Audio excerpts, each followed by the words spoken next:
It's here, Podsters, that September energy, the back to school reality, the I can't believe summer is over, the dread, the anticipated overwhelm. Well, here's what's up, Podsters.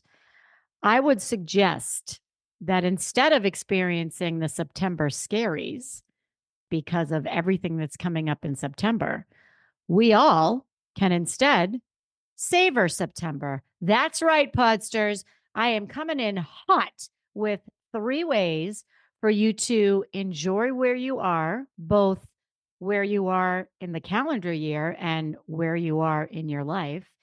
And instead of looking at September as back to the grind, view September and your life as somewhere that you want to be and that you want to savor.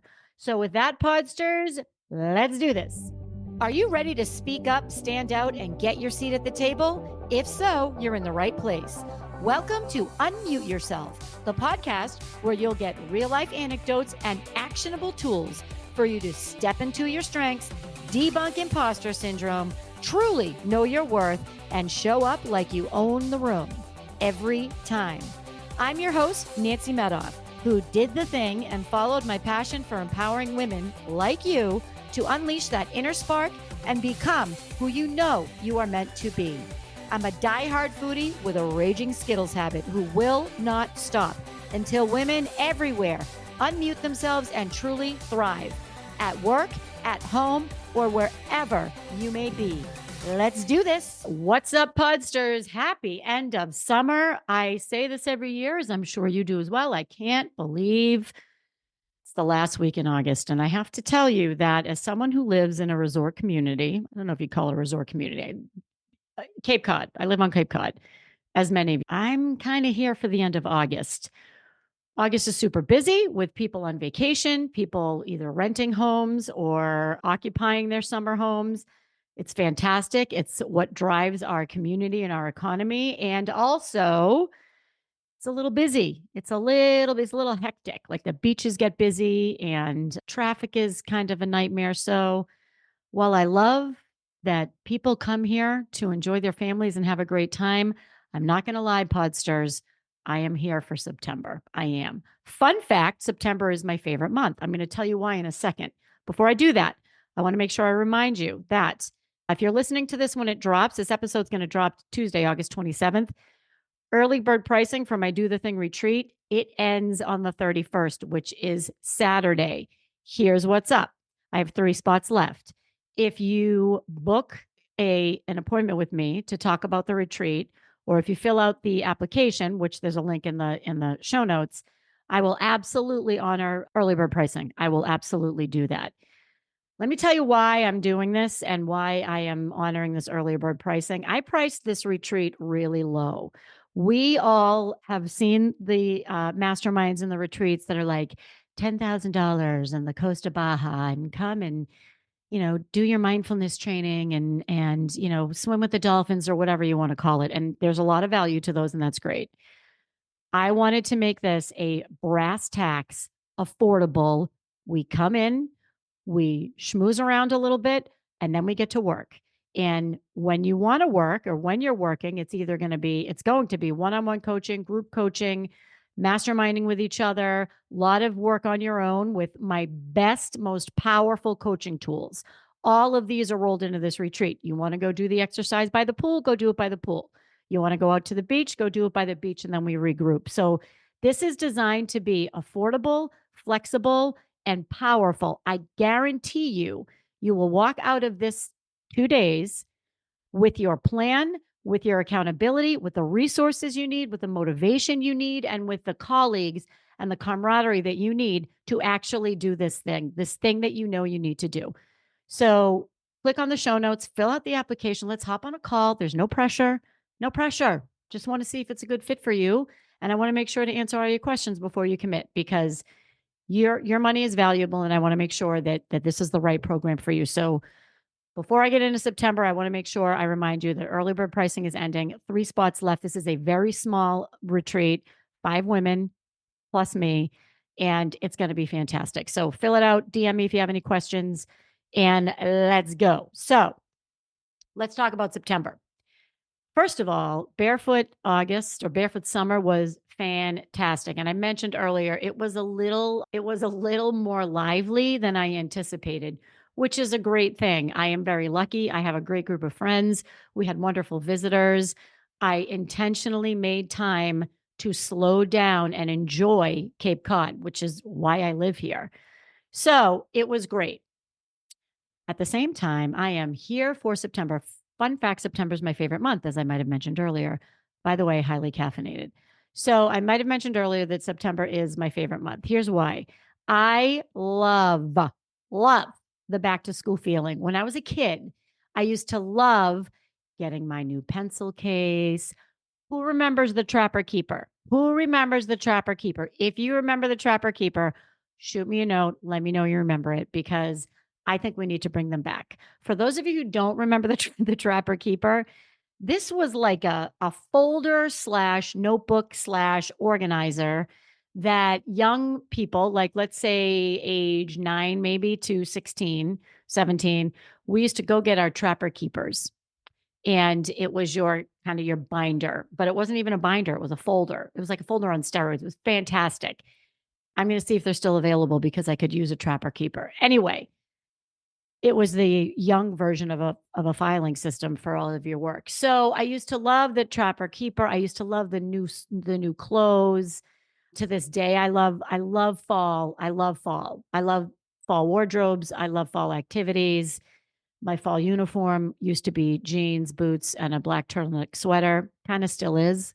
I might vary with the belt a little bit, but anyway, love September.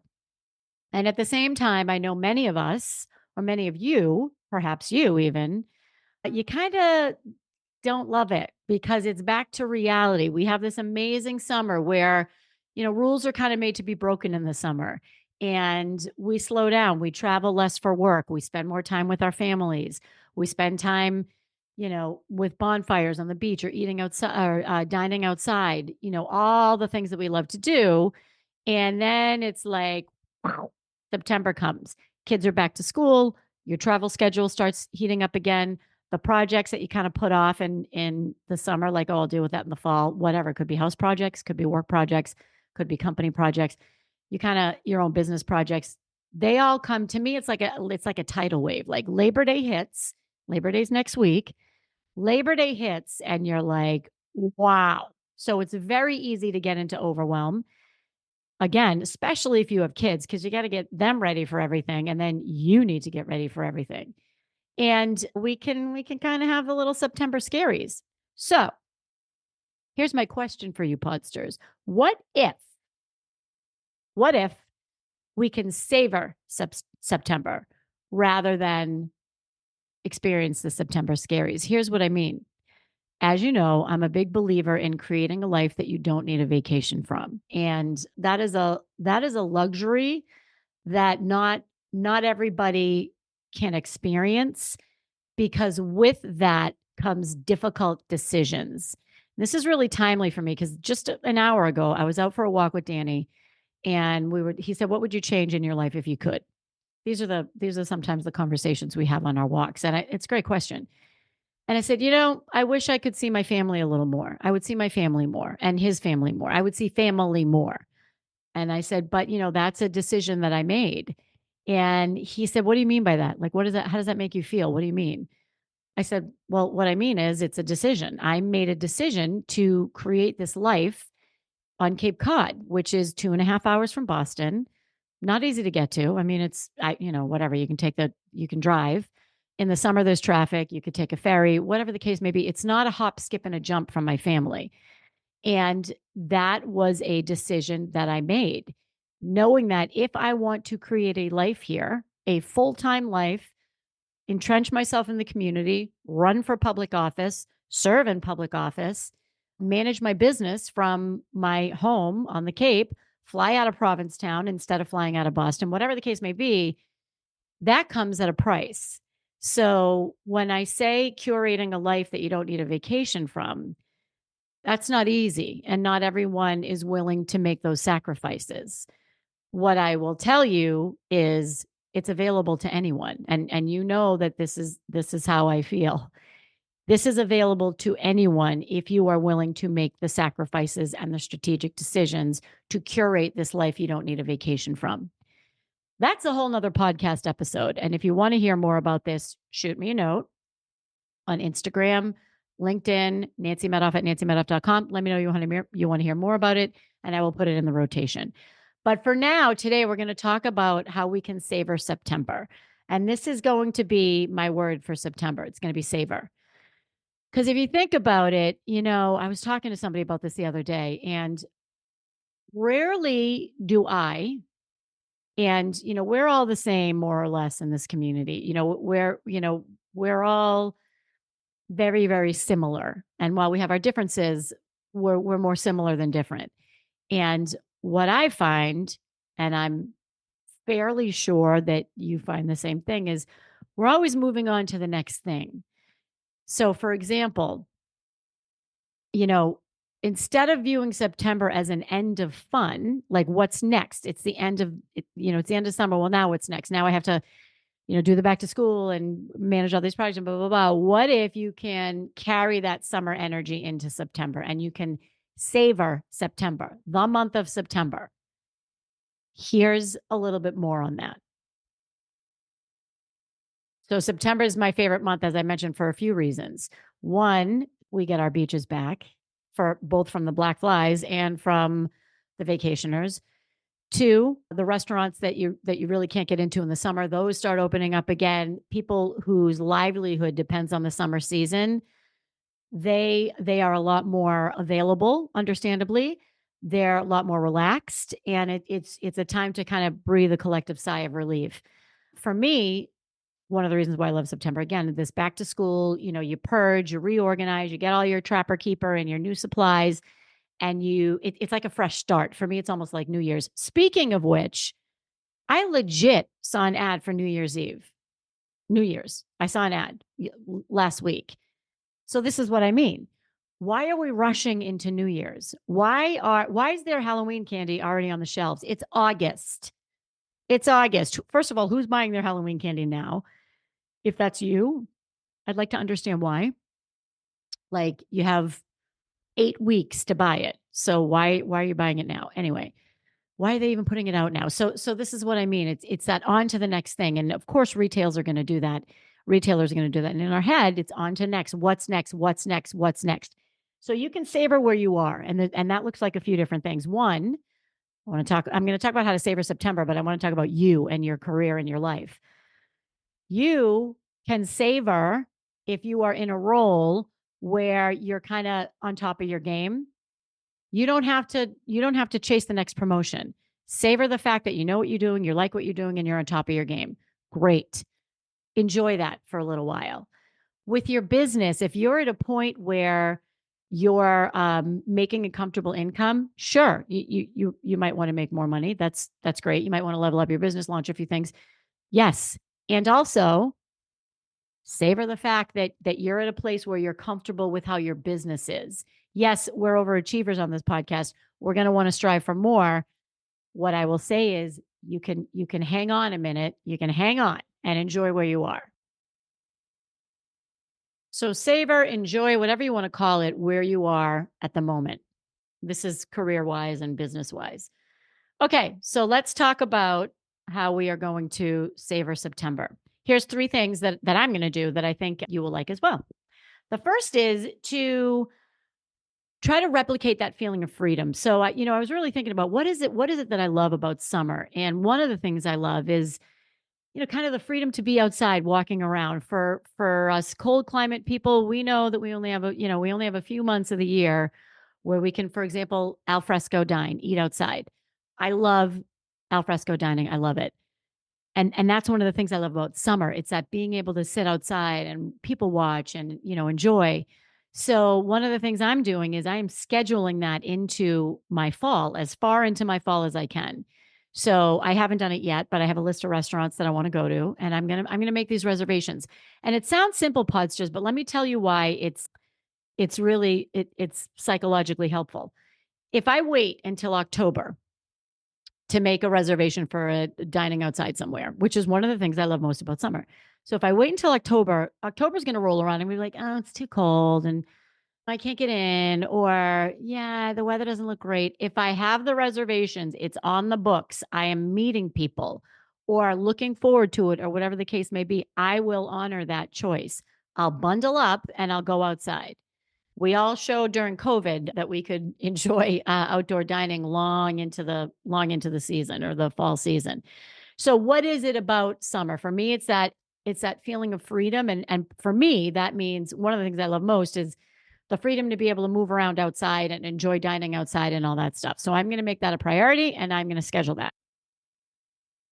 Maybe for you, it's more time with your family, more time with your kids, more time with your partner, whatever. So if it's more time with your family, get these time blocks scheduled into September. Schedule some fun family outings.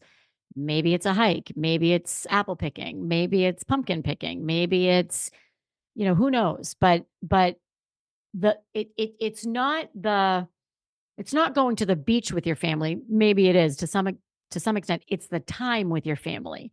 That's why many of us love summer so much. So, how can you replicate that in your day to day? All right. Number 2. This is a big one for me. I call this curating your commitments.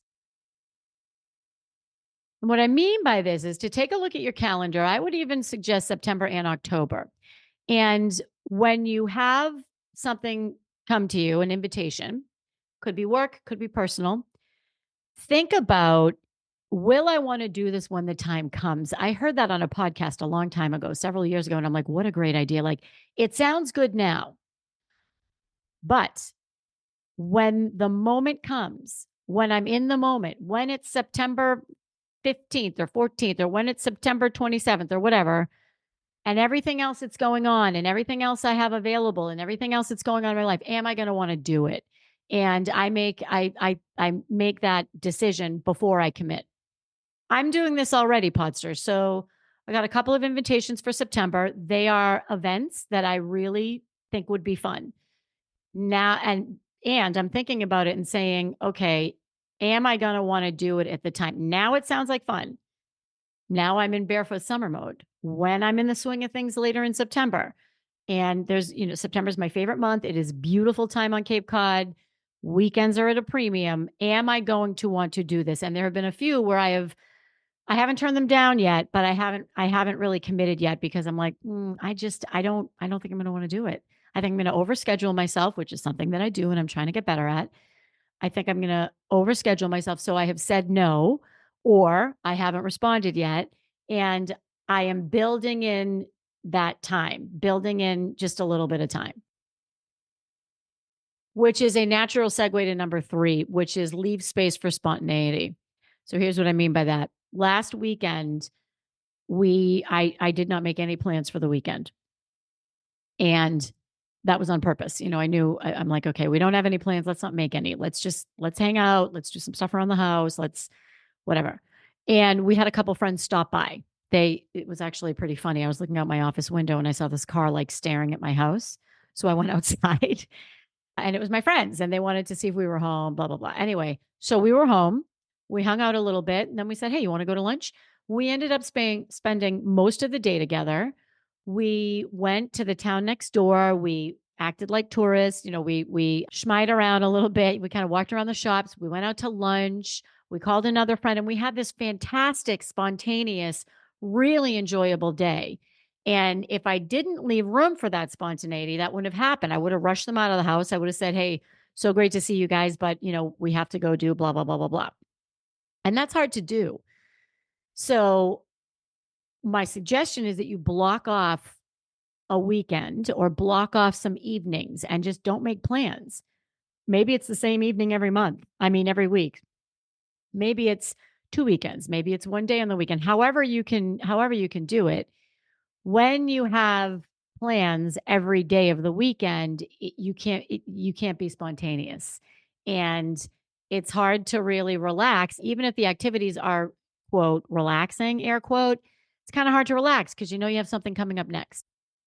So leaving space for spontaneity, I'm going to read to you what I wrote down here. Allow yourself the flexibility to say yes to unexpected opportunities or simply enjoy moments of relaxation without any pressure. To me, that is gold.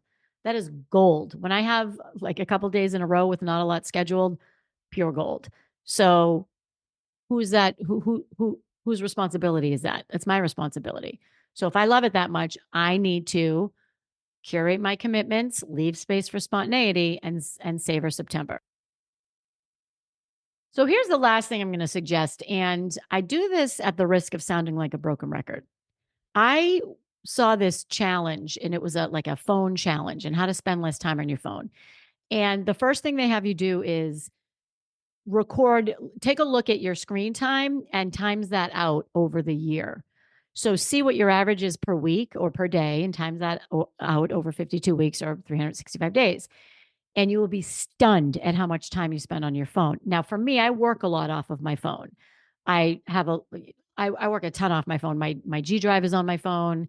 All of my project management apps are on my phone. I respond to emails on my phone. Like that's a big part of it. And also, I was spending more time on my phone than I wanted to. So one of the things they have you do is there's a feature on your phone. This is so fascinating to me, Podsters. And it's so interesting to me. So it's called downtime. Now, this is different. I have my phone, it's scheduled to go into sleep mode or nighttime mode at 8 o'clock every night. It reminds me to go to bed. I use all those features. This is downtime. What this is, you cannot use your apps. So if you schedule downtime on your phone, you can't use your apps. Can't use them. You can see them, but you can't use them. So I tried this for a few days and I'm like, wow, this is really interesting. I use my phone a lot more than I think I do. So I stopped using it because I wanted to use my apps. But here's the thought I had. Why can't people just turn their phone off? So this downtime basically in essence shuts down your phone. You can't use it. So why not just turn it off? And it got me thinking, we are so conditioned to have our phones and be available that we can't even turn our phones off. This was really interesting to me. So listen, Podsters, this is another way that I'm going to try to savor September is to use my phone less is basically it. I throw in the PSA about the downtime because it really blew me away that you schedule your phone to be off. Why wouldn't you just turn it off? I don't understand. So you can see your messages. Well, you can't see your messages because nothing works on your phone. The whole thing was really fascinating to me. Anyway, my point is this. Can you approach the fall or approach September as something to savor rather than something to stress you out? 3 things. Try to replicate that feeling of freedom from the summer. Curate your commitments, which we are very big on over here at Unmute Yourself, the podcast, and leave space for spontaneity. That is my wish for you, Podsters. We have got some very cool guests coming up. I have a lot of podcast interviews coming up in September. We have a burnout specialist coming up. We have a energy management and subconscious mindset strategist coming up. We have some big business leaders coming up. So stay tuned over here at Unmute Yourself, the podcast, Podsters, because this is going to be an epic fall season. And with that, peace out. I wish you nothing but fun the rest of the summer and that you can roll into September ready to savor the season. Peace out, Podsters. That's a wrap, Podsters.